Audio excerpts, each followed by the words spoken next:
Okay, so we will, I'm going to introduce Dr. Keith Underwood. He's an associate professor here in the Animal Science Department. He's going to talk to us a little bit about the SDSU Meat Lab and some of the COVID response that was as they did. As Angie just talked about, we had hogs that sort of backed up on farm, and there was some response by the Meat Lab to alleviate some of that. So I'll turn the floor over to Keith to talk through that. Okay, thank you, Ryan. So I appreciate the opportunity to kind of give you an update on what our summer looked like and what we did to hopefully respond to COVID-19 and some of the issues with supply chain, things that were going on in the swine industry. So first off, I would just like to give you a brief introduction to our meat lab.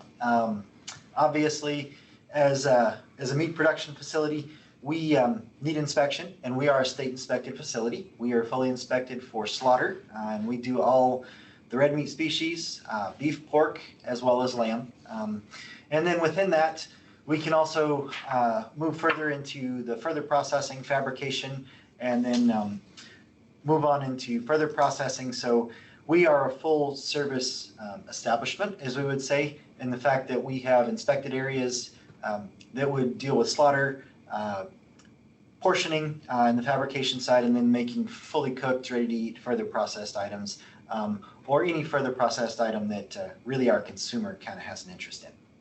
So with that, our meat lab was built in the mid-'80s is my understanding, and so we are a very functional facility, but designed and somewhat antiquated as compared to what we might see with large industry today. Okay, but that being said, the meat lab does its absolute best job to support research, teaching, and extension legs of the SDSU to make sure that we are making sure that we support those areas in the best ability, to the best of our ability. With research, we have done a lot in the beef side, some with pork, and we work with some of our collaborators that you've heard from today. We do a lot of teaching in there with that class. We usually have 600 to 800 students that kind of come through the meat lab every semester in classes. So it ends up being a pretty large teaching area and touching quite a few students in that regard. We host some extension programs focused around the beef area and further processing for our Meat Processors Association here in the state, as well as trying to work with others that when we need those. We've worked with Dr. Toller on some extension programs and soybean processors and folks as they bring folks through our area and are touring around. I just want to kind of give you an introduction to our meat science group. We have 3 faculty members. At the top here on the left side of your screen is Dr. Amanda Blair. She is our extension faculty and also a full professor, and she's located in the West River Ag Center. And then myself and Dr. Kyle Grubbs are teaching and research appointments here on campus, and so we work with the students to the best of our ability and teach quite a few of those classes, and hopefully give our students the best education we can for what we have. We have 2 full-time staff. One of those is Mr. Adam Rohde that you'll see here. He's our meat lab manager. Does a phenomenal job working with our students and training them. We hire usually 10 to 15 undergraduate students every year to work in the meat laboratory to get that hands-on experience and hopefully get them some further training and get them interested in the meats industry. We also have 1 postdoctoral research associate, Dr. Christina Baker. She finished her graduate program through the summer in May, and as we talk about the events, she actually was finishing her PhD program 1 week during this COVID response, and then back to work immediately the next week when we were helping harvest pigs and doing some of those things. So we kind of tasked everybody through the summer to stay busy. Here's a picture of our slaughter team that we started out with. So very first week, we can see we had quite a few students there. Luckily, our graduate students, as well as the meat lab manager and a couple of undergraduate students were here the end of May, just when we were getting started with things. And they were all excited to chip in, as you can see from the smiles on their faces. They might not have been smiling quite as much by the time we got to August, but they were still pretty happy to be helping. So it was a great thing. And this was honestly a great thing for us where we felt like we could do something to help what was going on. And so you can see here we had 5 graduate students in there, 2 undergraduates, and then basically a few other people as far as Adam and some other folks in there that were helping. So we pretty much, in doing what we did this summer and helping with slaughters and things like that, we put all our graduate students programs on hold, all the research, and basically we said, we've been asked to help out with some of the things that are going on. Dr. Cassidy had asked us, and I believe that had come through President Dunn as a request came through the governor's office to see if we could help with anything going on as far as having so many extra pigs out there in the state, and if we could help producers in any way. We were sitting, and basically when COVID-19 had hit right after our spring break in March, the university had pretty much shuttered, and all things except for essential research had slowed down and been brought to a halt. So we had been kind of slowed down. Everything in the meat lab had been put away, and we were basically just filled up our freezers and waiting for things to open back up and hopefully conditions to improve.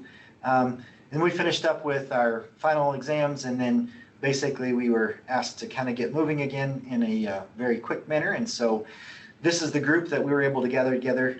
And throughout the summer, we were able to hire about 3 or 4 more undergraduate students that were able to come in and work with us throughout the summer. And so we were really lucky to find those folks, and they were really a blessing for us to have, because that helped us a lot in what we were doing. So to kind of get through the long and the short of what we were doing, our summer entailed basically slaughtering pigs to help out producers that were along with this. And I don't want to say that the meat lab should take all the credit for this, or the meat science program. I want to make sure that we say this was a very big collaborative effort. I believe that there was some push from the industry to say that SDSU had a shuttered meat facility that maybe could help in some slaughter capacity, and our locker plants were pretty well booked up and quite busy at the time. And with things going on and COVID-19 in some of our larger plants, and them learning how to deal with the CDC guidelines and regulations and not being able to operate at 100% capacity, anything we could do to help was hopefully beneficial. So as we were asked to do that, we rounded up as many of our trained staff as we possibly could and said, here's our task, we're going to get going. And with that, a big thank you to our department head, Dr. Joe Cassidy, the dean, Dean Killifer, and the president. They were supportive all the way up and helped us basically figure out how we could operate and still do this in a safe manner where we were protecting our people and doing the best thing that we could to help our producers. And so I really appreciate all their support and their help in what we were doing. And also Mr. Glenn Muller with the Pork Producers Council. He was very, very important in logistically lining up pigs for us to slaughter, as well as Bob Toller making producer connections and helping us with unloading pigs and being there to help and make sure everything went smoothly. So we really appreciate this. This was a big effort on everyone's part, and we just want to say thank you to them as well. So as you can see, we were asked the last week of May, or the first week of May, what could we do? And we kind of put together a plan and submitted that to Dr. Cassidy, and then submitted that to the governor's office. And we said, we think we can slaughter about 20 pigs or so in one day, and then move them out, hopefully, and we said, are there ways to do this as carcasses, going out to other plants? Are there ways to process it and things like that? And initially to get going, Glenn lined up 60 pigs in our first 2 weeks. And so we pushed our numbers a little bit just to see if we could slaughter 30 in a day, and our crew was capable of doing that. Our plant was taxed a little bit by that. Refrigeration was a bit of a challenge as we got into the warmer season. We were actually shoveling ice on the floor and doing things like that to help our refrigeration capacity to make sure we could keep up with what we were doing. So it was fun throughout the summer. We learned a lot. But as you can see, the first couple weeks, we did 60 pigs there, and that product was basically made into ground pork, and that was an event that the South Dakota pork producers had worked with I believe it was a food giveaway in Aberdeen. And so I think Stacy Sorleen and a few of the other pork producers staff were there to make sure that that went well. And my understanding is that that was a very successful event.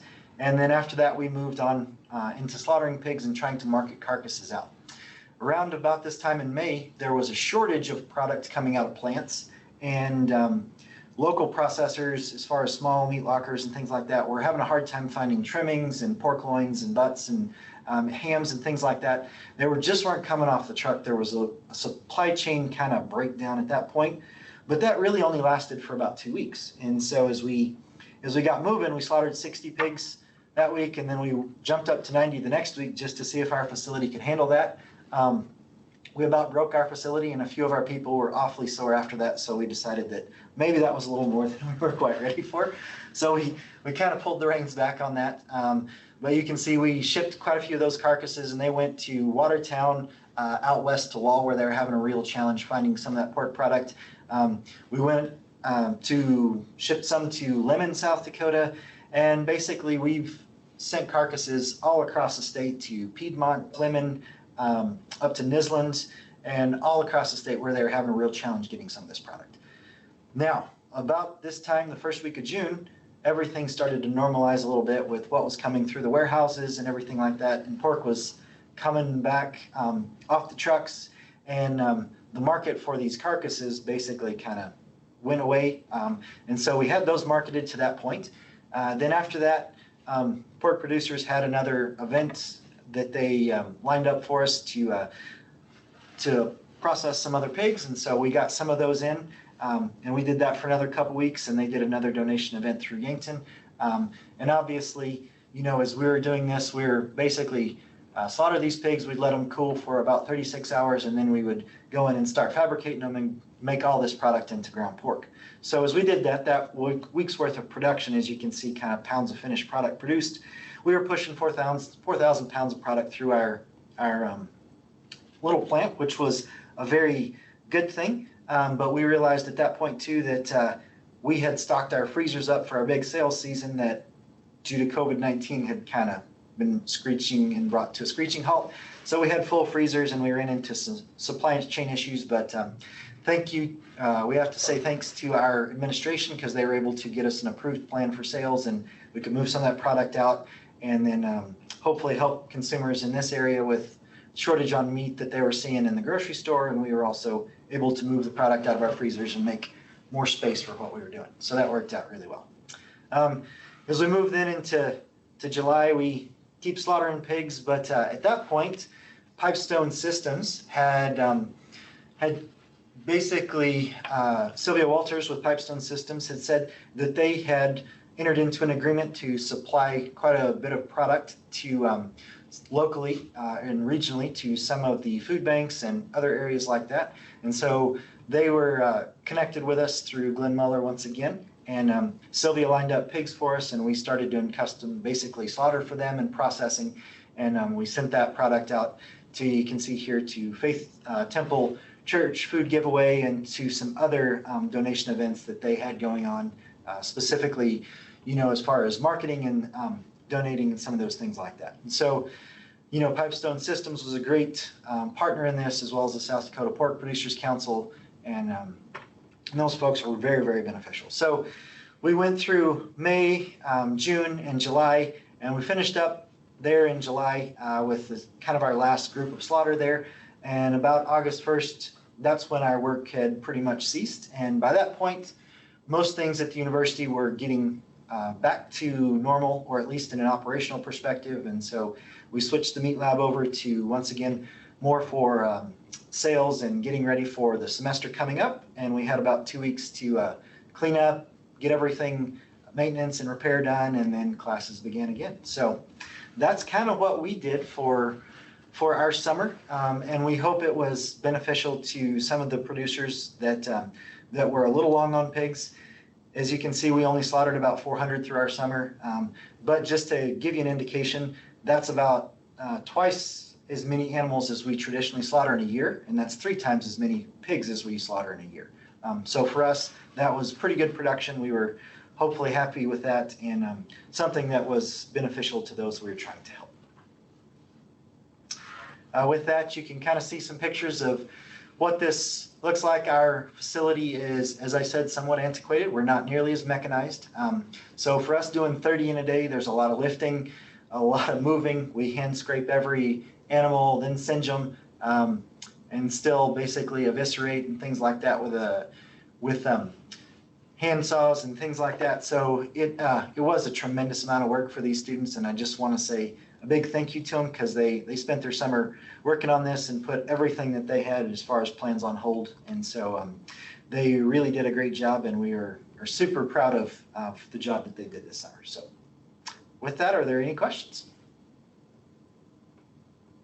Again, feel free to ask questions via the chat, or if you will unmute yourself and would like to ask a question that way.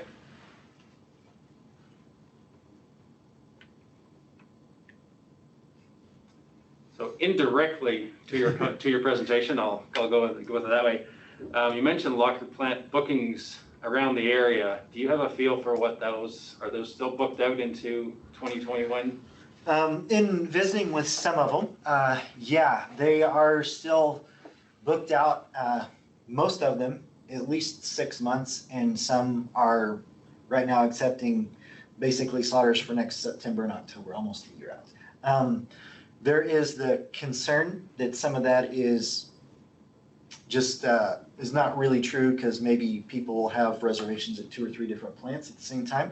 But in visiting with lockers, from what they said, that doesn't seem to be a real big issue. We are short on our kind of local slaughter capacity at the moment, and that is something that Dr. Cassidy and the department, as well as SDSU Extension, is trying to work on currently, and get together some training materials and people, things like that, to provide some training to hopefully help with those limitations, and as well as finding some labor pool and things like that.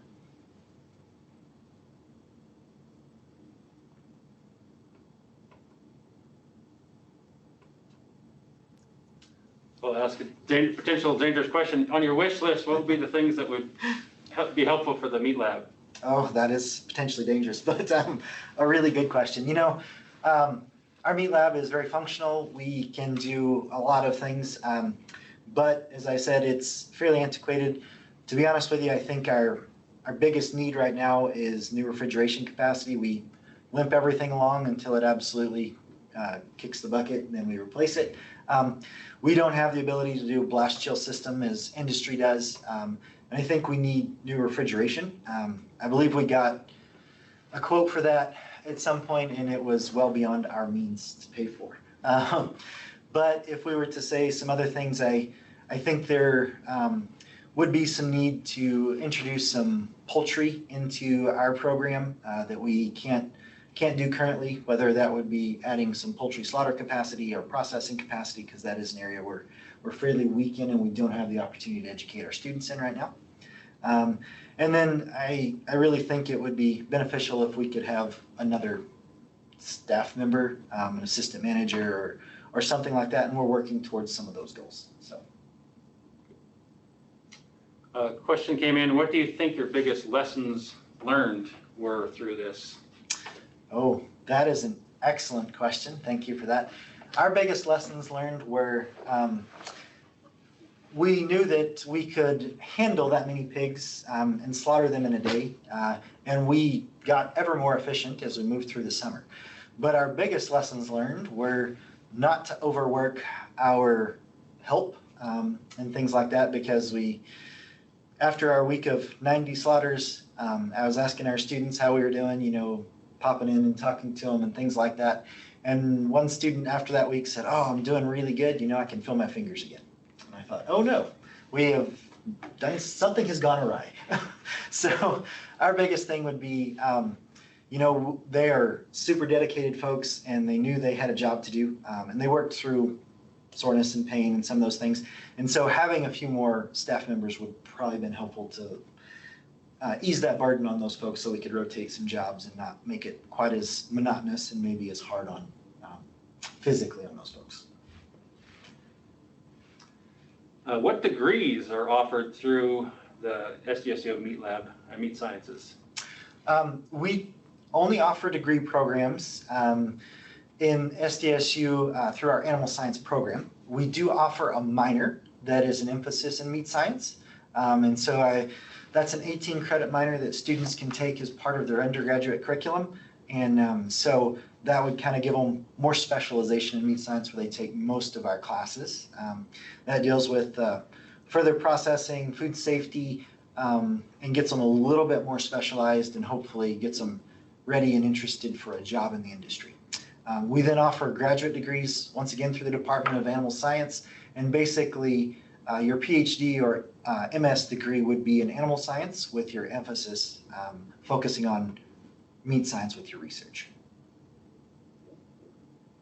Therein brings up the question, in your opinion, what are the main areas of research concerning pork that would be of focus? Oh, that's an excellent question. So I think right now our areas of research that we need to focus on, as our previous presenter said, there is tremendous demand for pork products and things like that, but I think there's some need to do some research in some further processing and develop products and opportunities to make it a little bit more convenient. From visiting with our processors and some of the large corporations and things like that, getting pork to be a little more competitive with poultry and some of the batters and breadings technologies, and getting it to be a little bit more competitive in the area of pre-cooked meats and some of those things that we see, I think would be beneficial to the pork industry. I think as far as we improve genetics, our carcass weights, from my understanding, are not going to go down. We become more efficient, just as the beef industry and everyone else does, by putting more animals in one shackle. And I think those carcasses are going to keep getting bigger. So we are going to have to develop better ways to market those, portion control equipment. I think there needs to be some other research done as far as, are we influencing pork quality in any negative capacity as we get these carcasses bigger and some of those things like that, as well as some of our initial traits like color and appearance and things like that. I know there's been some initial research as far as halo work in hams and some of the multicolor that we'll see just due to muscle variation and things like that. So I think there's some areas where pork does a phenomenal job, but there is some areas where improvement can be made. And then a related question, I believe, so do you think that a grading system would be beneficial for the pork industry? That's an excellent question. I think a grading industry could be beneficial if it provides value. So there's a caveat there, right? If it can provide value back to producers, I believe that market signal would tell producers that it would be important. But if it's only important to a packer, that's going to be a big challenge to sell to producers, in my opinion. And so this is looking at it from both sides. So I think as long as the industry were to share that value back, that would be the case. We have sorting methods for marbling and high quality products that we export and go specifically to white tablecloth restaurants that work well. But I believe there is the need, and there are some technologies out there for pork grading on loins that are being experimented with through SDSU, as well as the U.S. Meat Animal Research Center and things like that, that have some very promising results out of them to basically assess palatability and some of those things, at least on loins. And I think those technologies can be very beneficial, but once again, they're targeted primarily at the meat industry and the packer level. So if we want to see the benefits of those from a genetics perspective, I think we're going to have to push that back to our producers in some way. Would you agree? I agree. Right. Fair. Yep. First a compliment and then a question. It says the smoked pork chops are amazing. Awesome. I'm glad you agree. Dr. Christopher Hennings would like to know how you make those. Is that a trade secret you could delve into? Well, that's a great question. So our smoked pork chops, we actually pump them with a brine solution and a multi-needle injector as we would our ham products. And then we let those rest for a couple of days. So it's a brine solution that has water, salt, phosphates, cure, and a little bit of sugar in it. And basically then we will let those sit and let the cure reaction develop for a day or two. And then we will smoke those in our smokehouse and use a big commercial oven to cook those so that they're pre-cooked. And I would agree with you. I think they're an excellent product. It's not a trade secret in any way. We use a commercially available cure that we purchased from one of our suppliers. It's a brown sugar cure product, and I think that's why a lot of our consumers like it. It provides just a little bit of sweet that balances really well with the pork flavor. Very good. All right, are there any final questions as everyone's getting hungry for lunch? I know I certainly am. It's a good topic to finish off with, so.